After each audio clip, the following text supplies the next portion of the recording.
yo, what is up, everybody? We back again with the Truck Chronicles.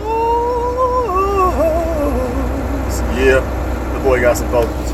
No, I'm not editing none of this. No edit boys out here. You feel me? You getting all raw nonsense, not pause for the brothers out there. Only females.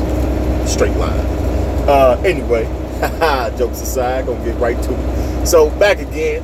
One Piece review, don't mind the GPS, episode episodes 26 through 30.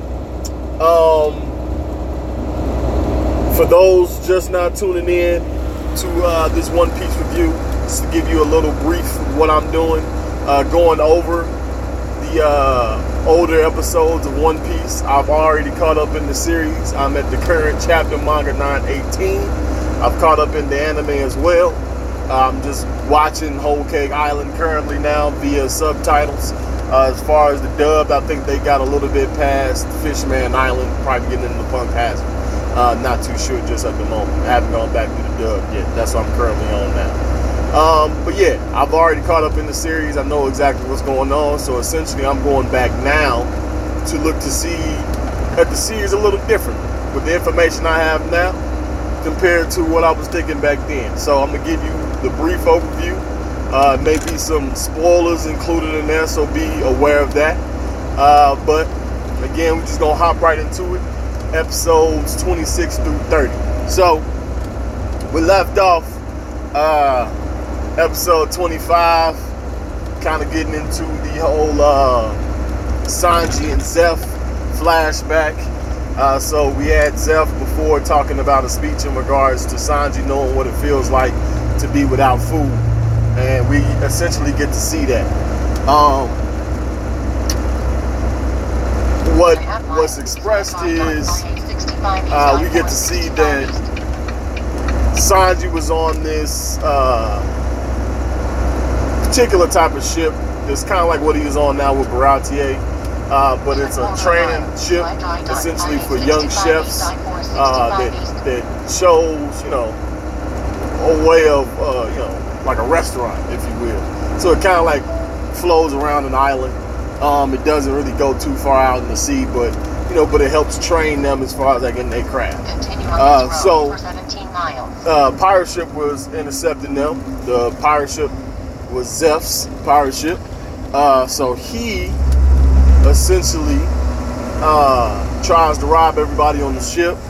Sanji like, nah man, I'm not going. You're not about to take nothing from us. And he pretty much lets him know like, yo man, I'm not dying here. Y'all not doing these things, this, that, in regard. So Zeph gets mad, kicks Sanji a couple times. After doing so, the storm rages a little bit more.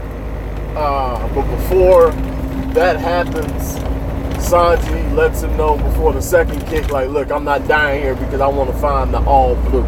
Now, the All Blue is where all four seas in One Piece, the East Blue, the West Blue, the North Blue, and the South Blue meet at one particular moment in time. So it's a point, if you will. It's kind of like the four corners in the United States. You got Arizona, Arizona, Utah, New Mexico, and Colorado. So you can lay in all four states at one time. So that's essentially the All Blue in comparison. If I was to give like an idea. So in this particular case, the All Blue has all these extravagant fish being there at one time. The taste of it just is so good and delectable because it's just something there's some particular place where only these fish are habited, and this is all these oceans and seas, the seas, not oceans, and just meeting here. So you're getting everything from everywhere. The best of the best is coming there at one moment in time. So it's something to see, that's pretty much what it is. And little did we know initially that was Zeph's dream as well. So even though he did kick Sanji again, with the seas picking up a little bit more, it capsized the ship, which knocked Sanji off. Zeph then went chasing after to save him. So a little different from manga via anime. It's not really a spoiler, but in the anime, Zeph gets caught, his leg gets caught, so essentially he has to use the anchor to wrap around his leg to essentially detach it in order to save Sanji. In doing so, pull both ships together, crashing them, which essentially made, I guess, like no survivors. But that was in order to save Sanji. In the anime, he just in the manga, he saved Sanji. But in regards to his leg being removed, he actually ate his leg in order to survive. I know you like, well, he ate his leg in order to survive. How do we get to that point? Nonsense. Well, I'll tell you. But before I do, let me back up a little bit. Because essentially with starvation, Sanji at a particular point in time, on that same ship, the Orbit I believe is called, he had a moment in time where he could have ate the scraps or leftovers of the customers that was there. So he decided not to eat them. The other chefs did. He looked at it as gross and disgusting, and they like, look, bro, you got a lot to learn, my guy, because there's gonna be moments in time where this sea can be vicious, and you gonna wish you had something to eat. And boy, when I tell you, people speak things into your life that you may not be unaware. The tongue is a powerful weapon. Okay, don't let nobody tell you it's not, because they lying if they do. You feel me? So in this particular moment in time, they was unaware of that, and again, that's when the pirates showed up. They also had a brief conversation about the All Blue as well, and essentially was told to get back to work. In doing so, that's when Zeph and them showed up. Told you about that. Sanji gets capsized, essentially gets knocked off the boat. I don't know if capsized is the right word, but essentially he got knocked off the boat. Zeph had to save him. They wound up washing the shore, or not really the shore. They wound up washing on this rock type formation, where the waves constantly beat up on this rock to where it curved. So it's kind of like a mushroom top in a way. But you can get down, but you're gonna be pressed on trying to get back up because it's a curvature. You don't have really anything to grab on, anything to kind of like propel you back up or anything like that. So they were kind of stuck there. Now Zeph was able to get away with some food, so he gave his rations to Sanji, and Sanji was looking like, yo, why I got such a small bag and you got such a big bag, bro? Like, what's up with that? He pretty much told him, like, well, I'm a big guy, so I need more food. You a small runt, so shut up, pretty much. And that's all that she wrote on that. So, they waited. Sanji, separated his provisions. He thought, 5 days would be enough, but I'm going to set it for 20 just in case. So that's pretty smart. They were there for, I couldn't count as many days as they was there because it was kind of going across the screen fairly fast, and I didn't pause it, but I want to say it was about maybe 6 marks and then a line for 7, and if it was more than that, then I'm gonna say it was 9 marks and then a line for 10 to give you like 2 full weeks throughout the day. He wasn't counting like the Saturdays and Sundays, if you will. So I want to say I probably saw those 10 lines maybe about 4 or 5 times, so that puts him in about like excuse me, 40-50 days without food. That's a little wild, but cartoons wise, One Piece, so you can kind of go a long period of time without eating. I know people say 3 days, but that's typically like if you're being active. If you're just sitting there, really, your body's just gonna eat itself. That's what's gonna happen after a while, because it's gonna need to feed off whatever nutrients you got there. So it's gonna try to survive. Like that's what your body is made to do. It's made to survive. So in this particular case, again, in the manga it was different. So in the manga, Zeph's way of survival was telling Sanji to stay on one side, sit there, wait till his ship comes. When it comes, alert me and let me know. Got to a positional point where after Sanji's provisions ran out, he went a couple more days, pretty much got to starvation, and was like, look, man, I gotta eat. Like I gotta eat something. You still got food over there? So I'm about to see what it's about. So he grabbed his knife, climbed up the rock, seen it was food, went to go attack Zeph, picked him up using observation hockey, I would assume, and was like, yo, bro, what you doing? Didn't I tell you not to come over here unless you seen the ship? You see a ship? Nah, take your ass back over there then. Obviously, Sanji didn't do that. He's like, look, man, I'm hungry. Okay, I don't care if you kill me anyway. I'm going to die of starvation. I'm about to eat. Stabs the bag. There was nothing but gold in there. Nothing but gold. Okay? So this man can't go no 40 days without food. All right? He had to eat something. He ate his foot. So that's where that comes into play. Cut his foot off and ate it so he could survive. My man ate a foot for 40 days. I don't know if I could eat my foot for a second. Okay, especially if I ain't washed it. It's a little wild, bro. You gotta cleanse your food. You ain't even cook it. Ate it raw. Nasty. But you do what you gotta do to survive. I understand, Zeph, you a real one. But Sanji, realizing this, was aware of such things happening and was pretty much like, yo, I can't believe that you know, cut your foot off for me. This is in the anime. I thought that was a dream. They got to speaking. Pretty much Zeph like, yo, bro, if we make it out of this, I want to make a ship that floats on the sea for individuals like us who have a situation that comes across to where if we ain't got nothing to eat, you can find me and we'll be able to give it to you for free. Like, if you hungry, we will feed you, bro. Because I know how it is out here. It is real. Okay? It is real to be out here with no food.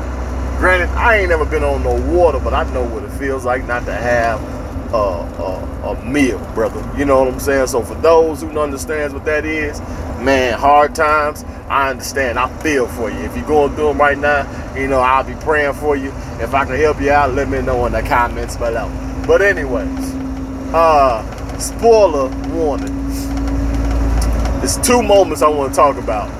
One in particular, being this moment in time to where in Whole Cake Island, Luffy didn't have any food. And you see as far as like what he's going through in regards to starvation. And how it affected his body. Also, we see Big Mom and how her not eating was affecting her body as well. We know there's a character that's gone, I believe, weeks without eating. He's an admiral. I'm not going to spoil his name for you guys. But he's an admiral. And currently right now in Wano, there was a country essentially called Leftovers. But that's all they ate was the leftovers, the scraps. So it wasn't enough for everybody. So that's also a sense of starvation there as well too. And once, it was also a particular point in there where this lady was going to kill her baby. And I guess the grandma or grandpa was going to hang themselves. I'm just like, dang, over you getting dark, my guy. You know, but again, that's also what happens with starvation. You're willing to go to certain depths to stop the pain that you're going through. You know? And that's what Sanji was at. Like, look, bro, look, enough's enough, my guy. Like, I'm ready to die, okay? I'm not scared no more. Because this is hell. You feel me? So it's understandable. I'm not gonna spoil the other part with Sanji. I want to ask a question for those later. I'm gonna ask the question on Twitter as well currently after I get done with this here stream, but or video. But I'm gonna poll a question when it comes to it as well too. I just want to see people's point of view. But anyway, after that happened, they made it off after they had their conversation. We get to see them flashbacks starting off early in the Baratie as Sanji as a kid, learning from Zeph on how to cook. We see Carney and Patty come in because they see a help wanted sign, and they like, yo, we cooks, you know, this, that, and the third, but we got some problems about ourselves. We use the truth, you'll say, accept anybody and everybody. And Zeph like, yeah, man, you know, look, only thing is, somebody come in that's really hungry and ain't got no money, we still gonna feed them. Okay? They're like, yeah, cool. That's what's up. So, after that happened, we get a fight between Ging and Sanji because Ging took out Pearl. Pearl got to talking all this mad stuff. Sanji was about to run up, but him and Luffy got to arguing. Ging split the both of them and pretty much knocked Pearl out. Took him out. One shot. Done for the arc. Okay? So, after that happened, Ging fought Sanji. Ging was kind of overpowering him a little bit, but only because Sanji took some blows from Pearl because he didn't want to fight against Pearl to make sure nothing happened to Zeph because Gin had the gun holding to his head. So, you know, Gin essentially stopped doing that to attack Pearl because he didn't want to constantly see Pearl keep attacking Sanji, and Sanji was being defenseless on purpose. So it was just kind of like, you know, I'm not going to put this man through this who helped save my life, you know. So, and that's what really kind of like was the climax at the end of the fight between them. Like, even though both, even though both, it was an Amber Alert, y'all seen that. Even though both got some blows in, got some hits in and stuff like that, they both were kind of already hurt beforehand. You know, Gin was starving, you know, not having no food, and taking a couple hits from Sanji, and Sanji getting beat up from Krieg and Pearl before fighting Gin as well too. So, you know, they wasn't like 100 fighting each other, but nonetheless, Gin got the upper hand and pretty much couldn't do the final blow on Sanji because he just realized, oh, he's a good dude. He's a good man. He didn't have to be good to me, and he was. So because of that, I can't, in good conscience, kill this man. If he was mean as hell to me, it'd be no problem. But because of his kindness, I can't do it. And at that particular point in time, that's when I realized Sanji is going to be a game changer in this series. Him and Luffy has the same type of capabilities, attracting people to them. Luffy has it in regards to like taking people under his wing, if you will. You know, like bringing them to as close to him as possible. Sanji has a way of changing people's hearts, demeanors, and potentially appearances. Well, not potentially, also appearances, right? He can also do that. And you'll figure that out later on in the story. But in this particular case, again, in the arc, Gin can't do it. So Krieg got mad. He like, all right, well, because of your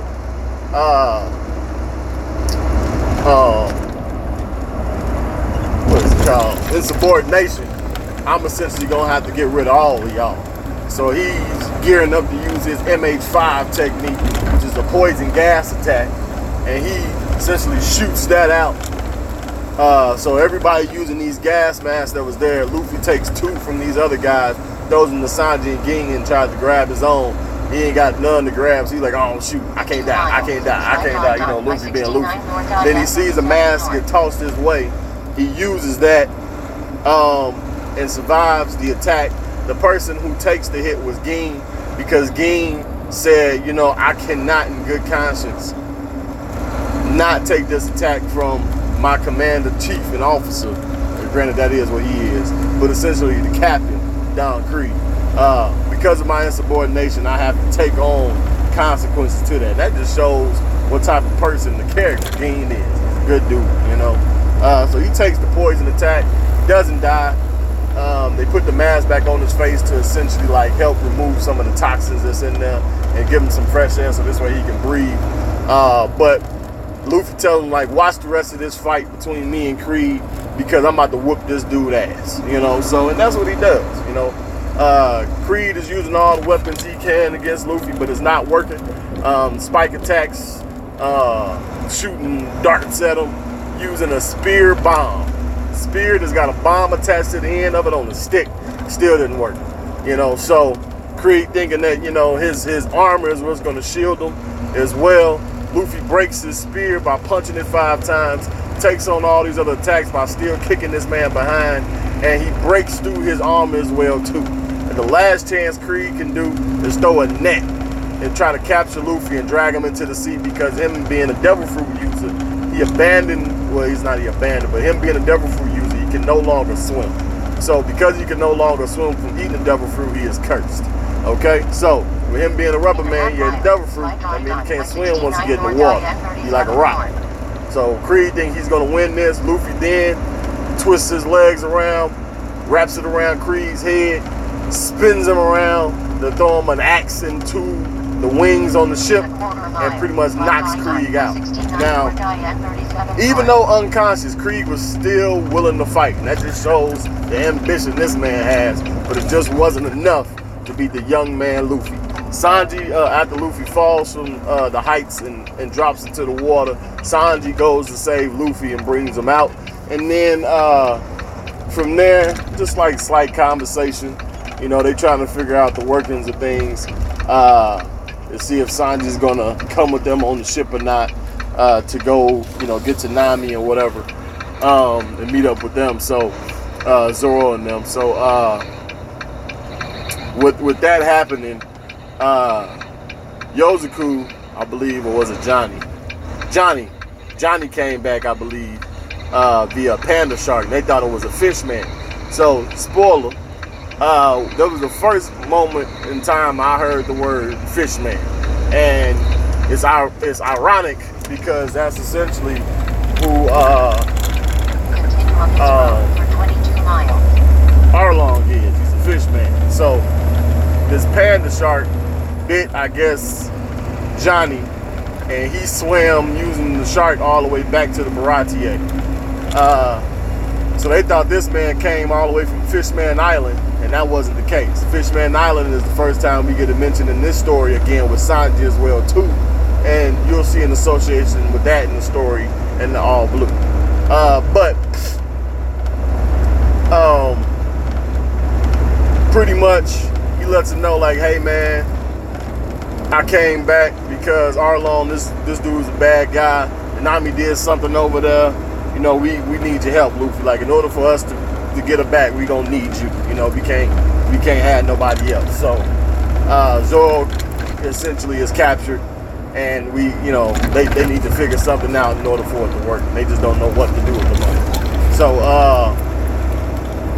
after that conversation, Luffy then pretty much has a conversation with Zeph.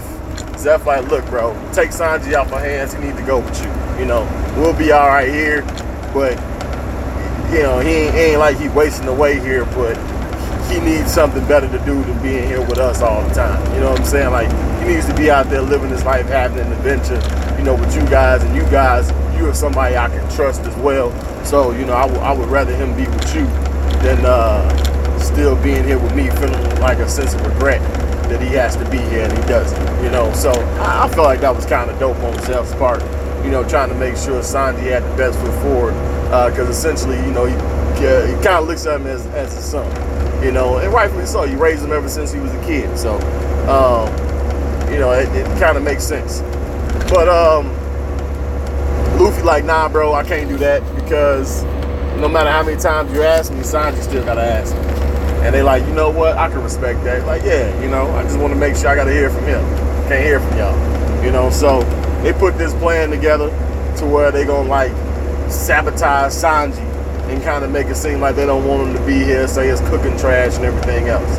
So they go on about it. Sanji kind of gets frustrated after we made this suit. Nobody liked it, although they enjoyed it thoroughly. But they pretty much told him it was trash, it was nasty, all this other stuff. And you know, they kind of like got to him a little bit, so he stormed out. Now, spoiler alert, essentially what's about to happen here. There's a moment in Whole Cake well, let me say this first. After storming out, you know, he's kind of like feeling a certain type of way. He listens then in on what they were talking about, and pretty much that's the moment in time where you hear Luffy and Zeph had a conversation, and you get the realization like everybody was just joking around, playing, because they trying to push him out the door.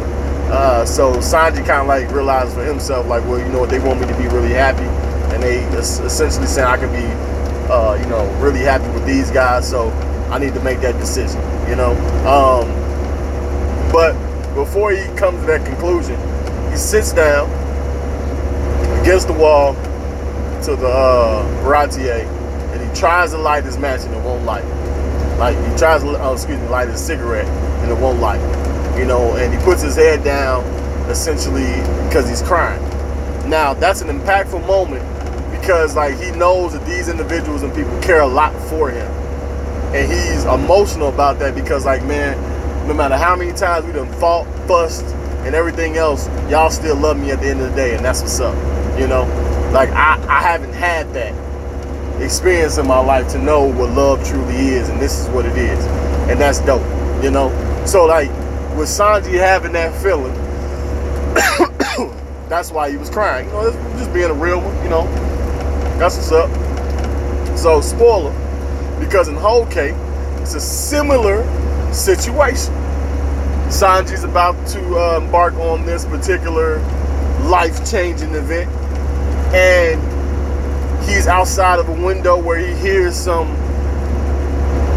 I'm not gonna say arguably, regrettable things, but he does. He hears some regrettable things, and he's kind of like shocked that he's hearing it, but he's in his feelings, you know, and he starts to cry and trying to essentially light his cigarette in the rain. You know, wet cigarette ain't gonna go lit, and essentially, you know, the rain gonna put out the lighter, so you know it's not gonna work.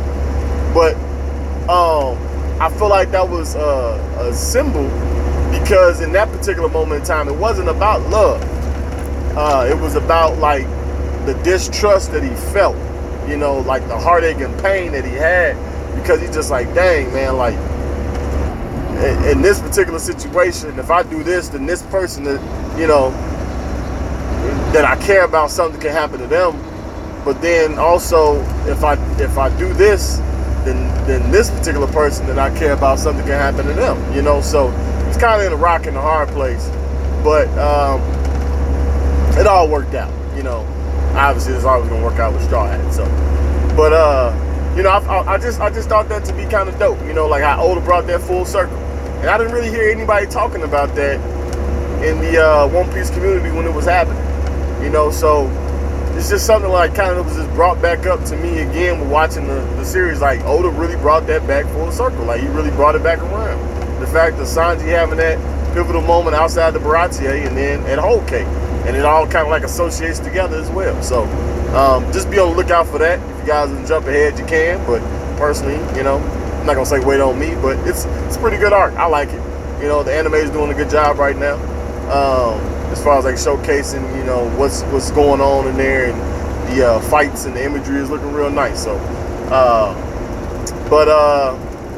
this is episode 30 I'm talking about here, and at the end of that, you know, feeling a certain type of way, Sanji pretty much comes to the conclusion that he's gonna leave, and starts to leave with Luffy and Johnny to go to meet up with Nami, Usopp, Zoro, and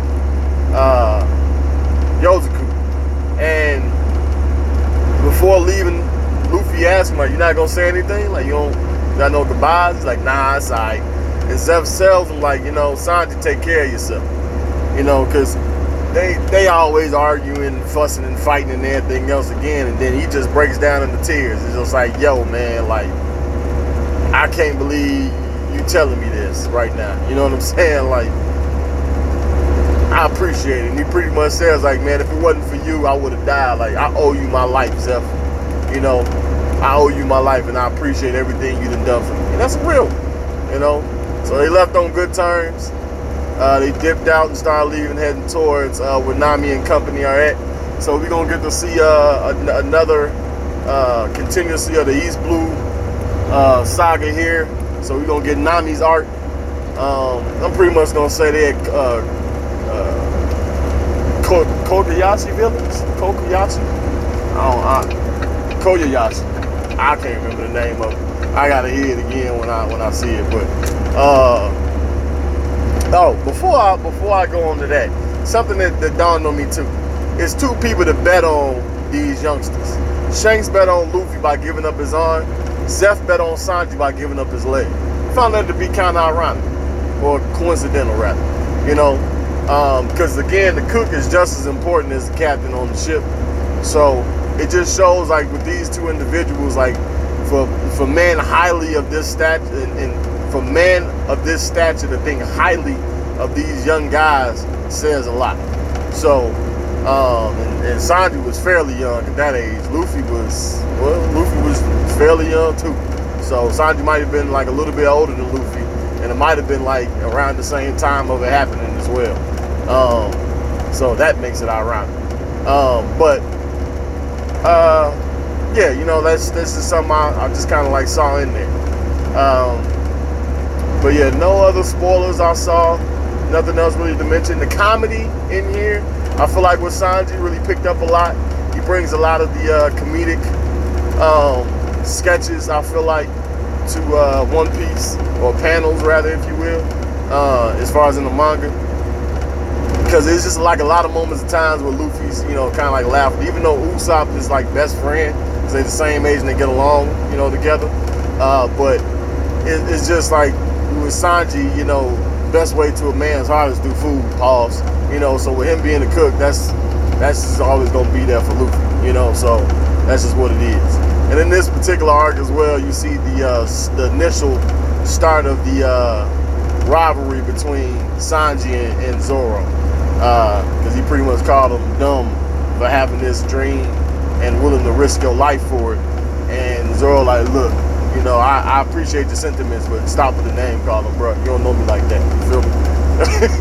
So I mean, I gotta respect Zoro for that one. So, but yeah, man, you know, all around, I enjoyed it. I liked it. Gonna keep going here, going to 31 to 35. But you know, let me know what you guys thought below. What you thought about the episodes, if you watched them or if you just listened to the review. You know, where I can improve and get better as always. Like, comment, subscribe. It's just dope seeing again like how these guys, you know, just grew in One Piece. I'm sorry, just adding a little extra in. It's just dope kind of seeing like how they grew, man. You know, like where they are now. It's just really started picking up at this particular point in the series, and it just kind of like carries you into the grand line and everything. And this is real dope, you know. So I'm excited. You know, it's just getting me goosebumps kind of all over again. Getting excited for this next arc. Really is where it really picks up and just like solidifies the crew. So you know, look out for that. But again, you know, like, comment, subscribe, all that good stuff. But always remember, this is the channel is going to bring you content, whether truth or lies, or the summer to know if it's fact. But it's always fact because it's coming from Nonsense Nat. You feel me? Everybody be safe out there. Peace.